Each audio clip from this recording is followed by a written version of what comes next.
So Tsu Surf's on Vlad TV. Vlad been releasing parts of the interview as he does over the past couple of days. So today he just released a part of the interview where Tsu Surf said that Vlad gets people indicted and that he's a trickster. This is like a blurred line when it comes to media and journalism. On one hand, you can say Vlad is responsible for a lot of stuff like that. You can definitely call him a trickster and say he does a lot of trickery. But on the other hand, you can't actually say that it's his fault. Because the fine line between journalism, when you're interviewing a person, a regular person, and you're interviewing a quote unquote gangster rapper, it's kind of like where street smarts come in. This is the kind of stuff the kind of intelligence that they don't teach you in school and books. This is the kind of intelligence that you pick up. I don't know if maybe street smarts is the right word. Maybe it's just smarts of psychological smarts, I'll call it. That's the right word, psychological smarts. This is where psychological smarts come into play. On one hand, Vlad's a person asking you questions. Whether he asks you a flat out question that you can get indicted for, or beats around a bush, or whatever the case may be, the bottom line is you don't have to answer the question. You don't have to share any type of. Like to this day, I'm still saying Pee Wee Longway is the best, the smartest interviewee I've seen on Vlad TV. But anyway, he asked the question. You don't have to answer the question or add anything. You can just easily say no comment or not answer or pass. I choose not to answer that. But here's where the psychological intellect comes into play. You're interviewing a gangster rapper, a person that you know also knows himself that him looking like the biggest, baddest gangster is going to, in the industry that it morphed into be to this day, being what it is, you know him looking like the biggest, baddest gangster is going to, quote unquote, make him more popular and make him look more excitable and make him look more authentic and what we call the hip hop nowadays and all that kind of stuff. So you know everything that comes along with that. So not only is he being interviewed, especially if it's like an up and coming person or a person that's not really, because most of the people on Vlad are not usually like A-lister artists at the moment. I'm not like this, none of them. Just saying like you don't see the biggest people in the game at the moment on Vlad for the most part. Just some, I'm saying he interviews some big timers sometime and stuff like that, or people that were big before and stuff. But this is basically what I'm saying is a person being interviewed by Vlad is in a position of being thirsty, the position of being excited because he's getting some shine. You know what I'm saying? Like I said, don't take that the wrong way or a negative way. I'm just saying like, so when you're in that kind of position and you got lights pointed at you, you got cameras pointed at you, you got microphones pointed at you, you feel like you're important at that moment. You're sitting in a position to where you're talking and somebody really wants to hear what you got to say, and this is your opportunity to really be seen and heard, and for your platform, for you to be seen on a platform and push your game and your whatever you got going on to the next level. Hopefully, is what a person that's being interviewed by Vlad is thinking. So the psychological part of it is he can say something about, all right, so where did you? So I read that you been locked up when you were younger. You selling drugs. You know how Vlad talk. He just everything is just so passive when it's just normal stuff. And that's the ugly thing about it too. It's just not saying that he even intentionally does it, but it's like all the content and the questions. Like it's just I don't know. Once you grow up a little bit and look back, it's like, and people feel. And I was this person when I was younger. You feel like it's a badge of honor or it's a cool thing. All the drama and jail and the streets and getting shot and all this type of stuff and guns, and you feel like it's like a badge of honor. You know what I'm saying? But if you look at that in only the realm of hip hop, it only, I don't want to say makes sense in that world, but it only makes sense in hip hop and rap music because this is what we think a hip hop or a rapper is supposed to be. So in that sense, it pushes you forward, but it all stems from a negative way of living. You know what I'm saying? So they sit there and you feel like, yeah, this is my time to tell how many people out and shot. I've been shot. I sold this many drugs. I had these kind of cars. Did these kind of crimes. So yeah, the person may know in his heart that look, I definitely shouldn't be saying this stuff, but the psychological part comes in when you're sitting there with these cameras, lights, and action pointed right directly at you. You feel important, and anybody, a smart person like Vlad is a smart dude, knows that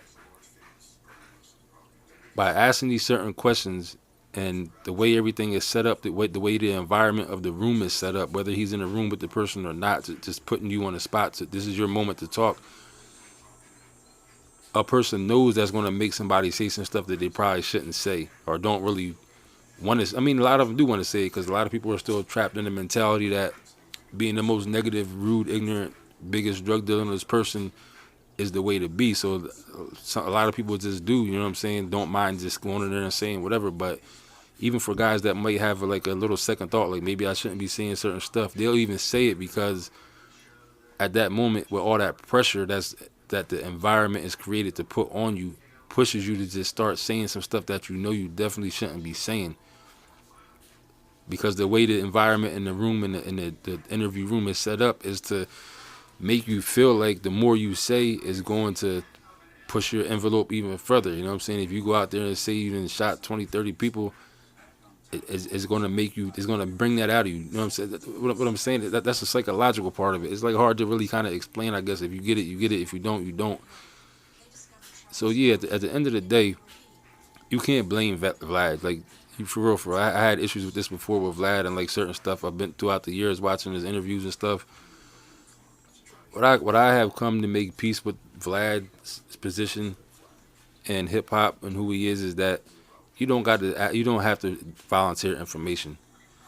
It really is not his fault if somebody goes up there and says the wrong thing that's going to get them indicted or get them caught up in some other kind of whatever. But at the same time, Vlad being the person that he is understands psychological warfare and psychological infiltration. And for a person that's not prepared like that, they're pretty much a victim of those type of actions. You know what I mean? Because like I said, yeah, you don't have to answer the questions. He's not intentionally making you say stuff, but then at the same time, it's damn near like it's like when people say artists or people like sell out and stuff like that or join the quote unquote the people or Illuminati, whatever you want to call it. People on the sideline looking in, regular people like us is like, oh, they sold out, they did this for the money. But when you're in that position, are you sure that you can really resist selling out or joining the quote unquote people? And it's easy for us to sit here. We regular people in the world broke, trying to make it, figure out how to get by and make ends meet and this and that and try to find a little bit of comfort for ourselves within this chaos. It's easy for us to be on the side and point at somebody and be like, oh, you sold out. You took the money. You did it. But if you're the person that's in the position to be able to receive the sellout platform and receive the money and receive the progress, it's going to look a lot different from that point of view. The person that's in the position to join the Illuminati, it's easy for us to point a finger, but if you in that position, it's hard as hell to say no, because the decision is here to take this money. Here's what you might perceive as wealth or being rich or riches or luxury, money. Take this, come with us, have this, do what we say, and just as long as you follow the rules, you'll be good. As opposed to, all right, go back over there with them and try to keep making it on your own. It's a hard decision to make. It would be. I would have to admit myself. I consider and make all the conspiracy Illuminati videos in the world, point out all the stuff about all the people that we feel like join the Illuminati and join these powers for money and stuff like that. I could sit there and make a million videos about it all day. But I cannot really sit here for 100% fact and tell you with 100% straight face in my heart, mind, and soul that if somebody approached me and said, look, here's 10 M's, there's $10 million, come over here with us and do whatever. And I can't sit there and be like, no, I definitely wouldn't. I mean, that'd be crazy. You know what I'm saying? People like, we just people trying to, we don't know how it feels. We want money. You know what I'm saying? We want to be comfortable. We want to make it. So like, if you can sit there as a regular person and be like, oh, you wouldn't take the money for whatever and do this and that and da da da da da, I couldn't just trust you, because it's easy to say that when you're not presented with that type of ultimatum or that type of, you know what I'm saying, opportunity. It's easy as hell to just talk junk about it So I'm just saying that because it kind of that's like another stem of psychological warfare. Like when people are in certain positions, it's the same thing. Like when you're sitting in Vlad's chair, he knows that the average rapper coming up or whatever, these young dudes are straight from the streets. They don't have much mind frame outside of the streets because it's real different when being in the streets and having a street mentality and then waking up from that is two totally different worlds. I could tell you firsthand because I have always been a person that had high motivation, a high drive, a high level of commitment to make stuff happen. You know what I'm saying? But when I was in the streets doing it, growing up young and dumb, it was all for the wrong reasons. But now that I'm older, I still have the same stuff inside of me, but now I know how to use it. You know what I'm saying? Use it the right way. But when you're in the street mentality, you simply have no clue about looking at things from a different perspective because your mind is totally consumed by the streets. You don't even have the thought of even thinking about how to utilize certain things for a different thing totally. You know what I'm saying? Like, because when you're in the street mentality, that's all you know is the streets. Your whole goal is to get money, FBs, you know what I'm saying, weapons, and everything that comes along with that. You want to be the biggest, baddest, the toughest. You want to confront every situation. You'll feel crazy if somebody feel like they got over on you. You got to do something about it. You're totally egotistical. You know what I'm saying? Everything that comes with all the negative stuff that comes along with it. But then if you get an opportunity to wake up and look back on that type of stuff and see the bigger picture, you be like, damn, I was living in a box. You know what I'm saying? Like a straight up little cardboard 1-inch square foot box. There's so much more to the world than the street mentality and the street life. There's like tons more stuff in the world. And that's the bad part about it is because when you're young, teens, 20s, even up to 30s, early 30s, the powers that be know what's inside of the average person, especially young black males, you know what I'm saying, knows that the warrior spirit is inside them. So if you can capture somebody's life within those times, you can really make everlasting effects in their life because by the time you really wake up and really, when you're in the street mentality, if you do have the opportunity to even wake up and get past it or just try to even start thinking about something different, by then you already have a criminal record. You got kids already. You're on domestic relations, child support, you know what I'm saying, domestics. You got debt, you know what I'm saying? So you get pretty much to the point where you're like stuck in a certain lifestyle because you simply won't be able to afford your life without doing certain other kind of stuff unless you can be blessed enough to get a good job or something like that or find a way to make some good legal money. You know what I mean? You're pretty much trapping yourself into a lifestyle of just you're not even if you wake up and now that you woke up and you're realizing that it's not what you thought it was and you're trapped in it, then it's even worse because now you're like, damn. So it's like really you're better off just staying blind and staying with the street mentality. If you already have made certain type of mistakes, you're better off just riding out with it. And because within that mentality too is like certain things are fun, certain things that you can find joy and fun in is you know what I'm saying, is you can do that. But once you wake up, you be like, damn, I was doing that for years, like, and that was all you wanted to do when you was in them days. And you be like, look back, like, what was I doing? I could never find joy in that. And like, it was times in my life for years when I was younger. Our whole thing was, besides just making money and running around doing stuff like that, going for blunt rides, we call it. You know what I'm saying? Roll up, go for long rides in the country, smoke, blast music for hours. You know what I'm saying? Every day, all day, do stuff like that. Come back into the town to do what you got to do. Go again, get whatever, roll up, smoke about 2-3 blunts with a couple people, just take long, and that to us, to me, and that was life back then. Nowadays, it's like I can never live my, like I'm saying, like that would never be joyful to me now. Like, I got way too much stuff to do. You know what I'm saying? Smoking makes me paranoid now for the most part. Like just certain stuff like that is a totally different life. So I know I went kind of on like a different type of rant with this whole thing, but for young dudes that are in that Vlad seat with that street mentality coming fresh off the street, they might have just started blowing up because they got a SoundCloud that's taking off, the videos, so they're getting popular. They might got some little deal going on or are about to be approached with little deals and making a couple real money for the first time in their life, legal money. that still don't mean that they are sitting there not with still with held by the construct of the street mentality. So Vlad, knowing that, asking him about how many people they shot, you know he's gonna can't wait to say it because this is what he's here to do. You know what I'm saying? In his mind, like this is what this is what he's doing. He's a rapper. He really think he's from the streets. He might really be from the streets. He might really got bodies or might have really did all this type of robbing and all this kind of crazy stuff. So this is his time to shine and get his stuff off. You know what I'm saying? And a psychological aspect comes into it at that moment because in his mind, that's normal. That's what he's here to do. That's what he sees as being normal, as being a rapper. He wants to be a gangster rapper. That's what he's supposed to do. That's what he sees. But the Debo part of it from Vlad comes in where, because Vlad knows better. You know what I'm saying? Vlad is not, just keep it real. Vlad got a black wife and stuff like that. I'm not, you know what I'm saying, putting his racial identity or his acceptance of racial identity on a line like that, but it's like a point of, for me, I kind of feel like almost any white person, or I'll say any white person that's not from the streets, because where I'm from, there's a lot of white people intermixed with everybody that I knew growing up, grew up poor, projects, just like everybody else.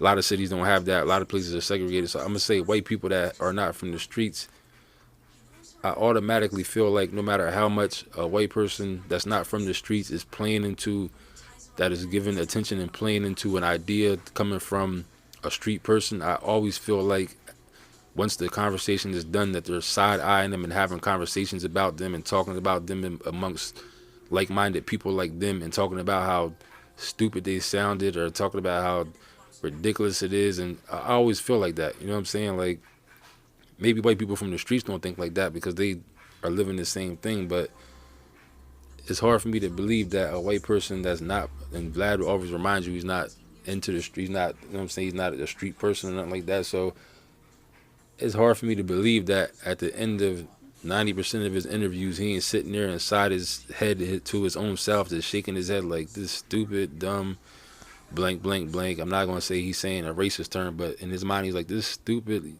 dumb, like just crazy, deranged.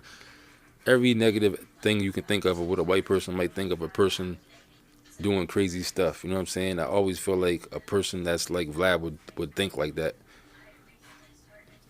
You know what I mean? And it's become so accepted because it's become a lane for young black males to feel like being a rapper is like such a big thing. And me myself trying to be a rapper growing up, I understand the whole entire cycle of, once that gets into you and you think you're a gangster rapper at that, you're hardcore and stuff, you do a lot of unnecessary stuff and you waste a lot of unnecessary time trying to come up. Because even nowadays, even with SoundCloud and the internet, it's so much easier to make it, and a lot more people are coming up and being noticed. But if you look at it on the scale of the whole big picture of it, that's still probably only about 0.00001% of people that make it, as opposed to the people that are out there every day wasting time trying to be a rapper, live like every single day, putting time, energy, blood, sweat, tears, money, everything to try chasing this dream that are never going to make it. You're never going to make it. I'm just saying, like, most people are never going to make it. The same thing with like a basketball or something. Even with all the NBA players and all the basketball, NFL, everything like that, that's still like only 0.001% of the people that actually go professional. You know what I'm saying? People that spend their whole entire childhood and teenhood growing up for this one thing that is never going to happen for them. You know what I mean? But it's even worse with the whole rap thing, because now you become a person that has done so much stuff in the name of just trying to be this image. Because you can call it what you want. A lot of people are from the streets and needed to do certain stuff, but at the end of the day, needing to do certain stuff, needing to hustle or needing to do whatever, there's still so much more stuff that people do that they damn sure do not need to do. You know what I'm saying? And that's just the facts of it. But conclusion to this whole thing is that my stance with Vlad is you can't blame Vlad. But is Vlad a predator in certain aspects? I'm gonna have to say, kind of, yeah. He's a psychological predator. You know what I'm saying? Like, but I watch his videos. You know what I'm saying? He got some good content. I can't sit here and say that I feel so strong about it that I'm not gonna mess with his content. I like Vlad's videos. Like, You know what I mean? He the way he even puts his videos out, I'm not sure if he's the person that came up with that structure of putting little pieces of your video out with an interview, but that is genius. You know what I'm saying? Because you could put a whole video out, hour-long video of an interview. You might get 100,000, 500,000, or a million views on it. Or you can break it down into 35,000 little different clips and get 100, 500 million clicks on each one. You know what I'm saying? And then put the full interview out after the fact, just to put the icing on the cake, because people are like, damn, I want to see it all in sequence now. I saw about a billion different clips of it, but now I just want to see it all the way through, and then come back and scoop up some more money from, you know what I'm saying, added revenue and stuff. It's genius. You know what I mean? It's genius. It's definitely smart. I don't know if he came up with that or not, but it's a genius way of releasing content. But that's about it.